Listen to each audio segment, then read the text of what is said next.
विनोद पीपलगढ़ राज्य आया हुआ था।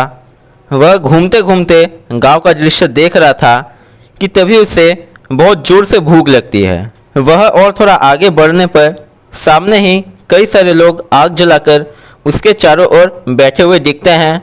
वह उनके पास जाने पर सुनता है कि एक व्यक्ति दूसरे से कह रहा है, व्यक्ति नंबर 1, जानते हो मैंने एक युद्ध में अकेले ही अपने तलवार से एक झटके से 10 दुश्मन सैनिकों को मार गिराया था।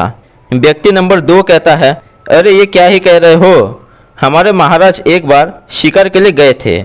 तब अचानक उनके सामने एक खूंखार सा शेर प्रकट होता है।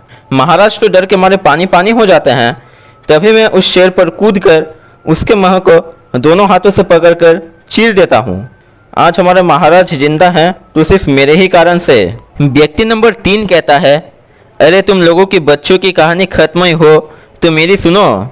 जब पड़ोस के राज्य का वो खरूस सेनापति अपने साथ 30,000 सैनिक लेकर हमारे राज्य में आक्रमण किया था, तब मैंने अपने बुद्धि के इस्तेमाल कर उन्हें इस तरह गुमराह किया कि वो हमारे महल की ओर जाने के बजाय वे लोग एक कुएं में जा गिरे। आज ये राज्य मेरे कारण ही बचा हुआ है, वरना ये तो कब किसी और राजा ने दखल कर लिया होता। विनोद अब तक उनकी बातें सुन चुपके से हंस रहा था।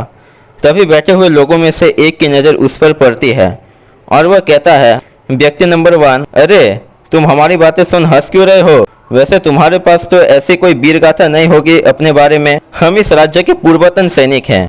हमारा ये राज्य केवल हम जैसे वीरों के लिए ही अब तक सुरक्षित है। वैसे तुम हो किस राज्य से? विनोद उत्तर देता है, मैं पुष्पनगर राज्य का विनोद हूँ। हालांकि मैं कोई सैनिक नहीं बल्कि एक मस्खरा हूँ, परंतु मेरी एक अनोखी वीर गाथा है जो सुन तुम सब दंग रह जाओगे। व्यक्ति नंबर 2 कहता है, अच्छा तो बताओ जरा हम भी सुने। विनोद कहना शुरू करता है, एक बार फतेहगढ़ राज्य हम पर आक्रमण करते हैं। उनकी विशाल सेना देख तो हमारा डरपोक सेनापति वही रोने लगता है। मैं उसे कहता हूँ कि तुम चिंता मत करो, मैं अकेले ही इन सब के लिए काफ़ी हूँ। उस दिन सुबह को किसी तरह बात संभाल लेने के बाद रात में मैं फतेहगढ़ सैनिकों के शिविर में पहुंचकर कहता हूँ, कौन है वो बहादुर जो मुझसे लड़ने के लिए तैयार है? वहाँ से कोई उत्तर नहीं आता। तभी मैं उन पर टूट पड़ता हूँ और एक एक कर उनके पैर कटने लगता हूँ और वे हजारों सैनिक कुछ कर भी नहीं पाते। तभी व्यक्ति नंबर 3 कहता है, परंतु तुम उनके पैर क्यों काट रहे थे? तुम्हें तो उनका सर काटना था ना। विनोद उत्तर देता है, क्या करे महाशय, सर काटने का काम तो कोई और ही कर चुका था। वे सब तो मरे हुए सैनिक थे। यह सुन तीनों हंस पड़ते हैं। यह सब बातें पास खड़े होकर पीपलगढ़ के मंत्री सुन रहे थे। वे सामने आकर कहते हैं, सुनो नाम क्या है तुम्हारा? विनोद अपना नाम कहता है, विनोद। मंत्री कहते हैं, अच्छा विनोद, वैसे तुम काफी बुद्धिमान लगते हो। हमारे महाराज का एक समस्या हो गया है, क्या तुम उसका समाधान कर पाओगे? विनोद उत्तर देता है, मंत्री जी, लोग कहते हैं कि मैं बुद्धिमान हूँ। ठीक है, मैं कोशिश करूंगा आपके महाराज की सहायता करने की। मंत्री विनोद को लेकर पीपलगढ़ के महाराज के पास ले जाता है। राजा तब अकेले खड़े थे। विनोद राजा को प्रणाम करता है। मंत्री वहां से चला जाता है। राजा विनोद से कहते हैं, विनोद, सुना है कि तुम बहुत चतुर हो। तुमने इसके पहले कई राज्यों के राजाओं की सहायता की है, परंतु मेरा समस्या कुछ इस प्रकार है कि मैं चाह कर भी कुछ नहीं कर पा रहा।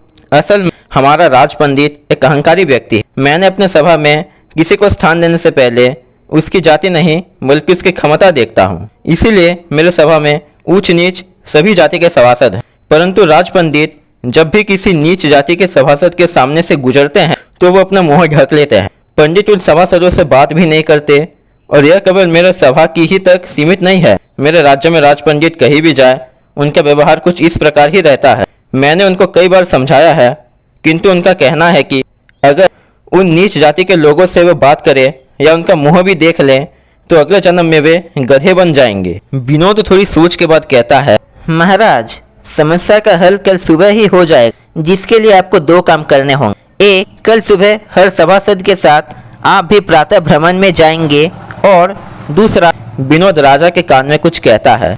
अगले दिन पीपलगढ़ के सभी सभासदों के साथ राजा और विनोद भी प्रातः भ्रमण में जाते हैं। रास्ते में एक मोड़ आता है जहां राजा के कुछ लोग गधे लेकर खड़े थे। विनोद अचानक से जाकर उन गधों को प्रणाम करने लगता। मंत्री पूछता है, विनोद, तुम ये क्या कर रहे हो? गधों को प्रणाम करना अच्छी बात नहीं है। विनोद उत्तर देता है, मंत्री जी, ये साधारण गधे नहीं हैं, ये हैं आपके पूजनीय राजपंडित के पूर्वज इनका सम्मान करना हम सबका कर्तव्य है। पंडित गुस्से से कहते हैं, विनोद, तुम मेरे पूर्वजों का अपमान कर रहे हो। विनोद कहता है, नहीं पीपलगढ़ के राज पंडित, आप ही तो कहते हैं ना कि नीची जाति के लोगों को देखने से अगले जन्म में आपको गधे का रूप मिलेगा।